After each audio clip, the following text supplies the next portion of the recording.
क्या आपको भी आईना देखते ही शौक लगता है? हेयर्स की थिनिंग होती जा रही है, चेहरे पे रिंकल्स आते जा रहे हैं और आप सोचते हैं कि मैं इतनी जल्दी एजेड क्यों लगने लगी हूँ? वेल, तो इसकी वजह सिर्फ एजिंग नहीं, कभी कभी आपके हार्मोन्स भी हो सकते हैं। तो नमस्कार दोस्तों, मैं हूं डॉक्टर पारुल निगम, आपकी अपनी गायनोकोलॉजिस्ट, और आज हम इस वीडियो में समझेंगे कि मेनोपॉज के दौरान हेयर्स में और स्किन में क्या क्या चेंजेस आते हैं, क्यों आते हैं और इनको हम किस तरह से अवॉइड कर सकते हैं या किस तरह से रिवर्स कर सकते हैं। तो आइए सबसे पहले समझते हैं कि 40 की एज के बाद यानी कि पेरीमेनोपॉजल और मेनोपॉजल एज ग्रुप में आपके हेयर्स में और स्किन में क्या क्या चेंजेस आते हैं और इनकी एक्चुअली में वजह क्या होती है। जैसा कि मैंने आपको अपने पहले वीडियोस में भी बताया है कि मेनोपॉजल एज ग्रुप में ईस्ट्रोजन हार्मोन लेवल कम हो जाता है और कोलेजन की डेफिशिएंसी हो जाती है। इसकी वजह से स्किन की इलास्टिसिटी लूज होती है और आपकी स्किन पे रिंकल्स आने शुरू हो जाते हैं। दूसरा, सीबम कम होने की वजह से आपकी स्किन ड्राई और इची हो जाती है। तीसरा, ईस्ट्रोजन लेवल ड्रॉप होने से रिलेटिवली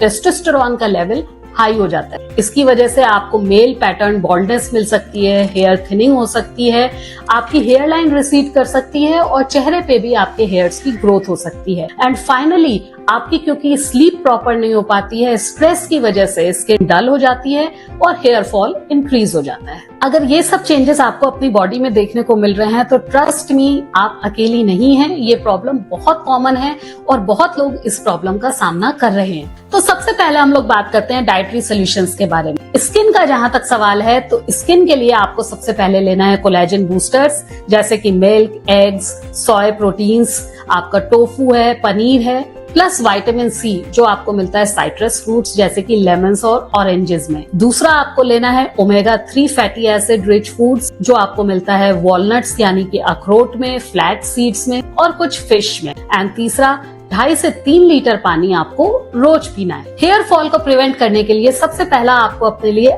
आयरन और प्रोटीन का अच्छा सा कॉम्बो चूज करना है। आप स्प्राउट्स ले सकते हैं, एग्स ले सकते हैं, milk, paneer, milk products, plus आप सीसेम सीड्स यानी कि तिल का इस्तेमाल कर सकते हैं, जैगरी यानी कि गुड़ और चने का इस्तेमाल भी कर सकते हैं। दूसरा है बायोटिन रिच फूड्स जैसे कि पीनट्स, आलमंड्स और सनफ्लावर सीड। तीसरा है जिंक जो आपको मिलता है पंपकिन सीड्स और बीन्स में। मार्केट में आपके कई प्रकार के सप्लीमेंट्स अवेलेबल हैं, वो लोग बहुत कुछ क्लेम भी करते हैं, बट मेरा मानना है कि सबसे पहले आप अपने डाइट पे फोकस करिए, अपने डाइट को बैलेंस्ड बनाइए। अगर बैलेंस डाइट लेने के बाद भी आप में कोई इसी प्रकार की कोई डेफिशिएंसी है, कोई कमी है, तब आप सप्लीमेंट्स के बारे में सोचिए और उसको अपने डॉक्टर की एडवाइस पर ही लीजिए। तो चलिए सप्लीमेंट्स से रिलेटेड कुछ मिथ्स को क्लियर करते हैं। कोलेजन लेने से सीधा आपकी स्किन टाइट हो जाती है, क्या आपको भी ऐसा ही लगता है?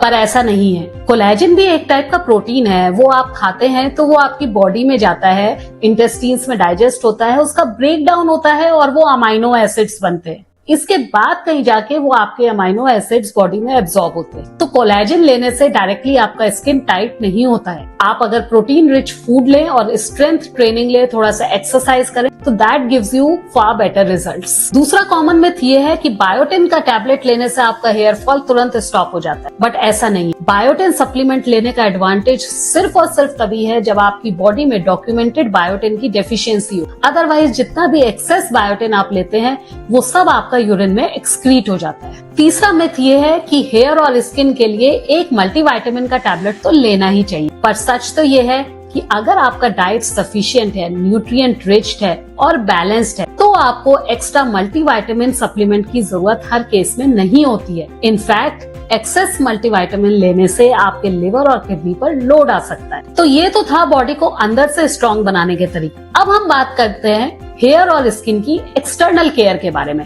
हेयर्स के लिए माइल्ड सल्फेट फ्री शैम्पू का इस्तेमाल करिए और हेवी केमिकल्स अवॉइड करिए। हफ्ते में 2 बार कोकोनट हेयर ऑयल इस्तेमाल करिए और घर से बाहर जाते समय सन स्क्रीन का इस्तेमाल करिए, इससे आपके रिंकल्स में कमी आती है। अपने फेस के लिए कुछ मॉइस्चराइजर्स जिसमें कि हाइलुरोनिक एसिड हो और नेचुरल ऑयल्स हो, इनका इस्तेमाल आप कर सकते हैं।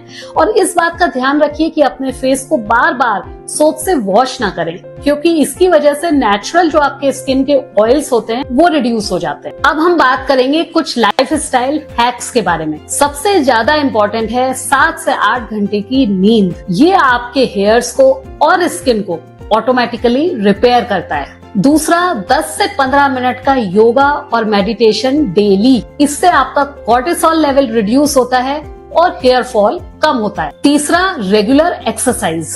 इससे आपका ब्लड सर्कुलेशन इंप्रूव होता है, आपके हेयर्स में और स्किन में ब्लड फ्लो इंप्रूव होता है, जिससे नेचुरली ग्लो आता है और हेयर फॉल रिड्यूस होता है। And finally, stress management is beauty management. अगर आपने अपनी लाइफ में स्ट्रेस लेवल को रिड्यूस कर लिया तो आपको अपने चेहरे पे एक नेचुरल ग्लो और हैप्पीनेस देखने को मिलेगी। तो अननेसेसरी कॉस्मेटिक्स और सप्लीमेंट्स के पीछे मत दौड़िए और अपनी बॉडी को अंदर से स्ट्रॉन्ग बनाइए। अगली बार अगर आपको अपने कोम्ब में हेयर्स नजर आए और आईना देखने पर अपने बाल थिन होते नजर आए तो घबराइए मत। समझ जाइए कि ये मीनोपॉजल फेज का हार्मोनल डिस्टरबेंस है और आपके पास सॉल्यूशंस अवेलेबल हैं। राइट डाइट, राइट एक्सरसाइज और थोड़ी सी एक्सटर्नल केयर से ये सारे चेंजेस को कंट्रोल करना और पार्शियली रिवर्स करना पॉसिबल है। तो मैं हूँ डॉक्टर पारुल निगम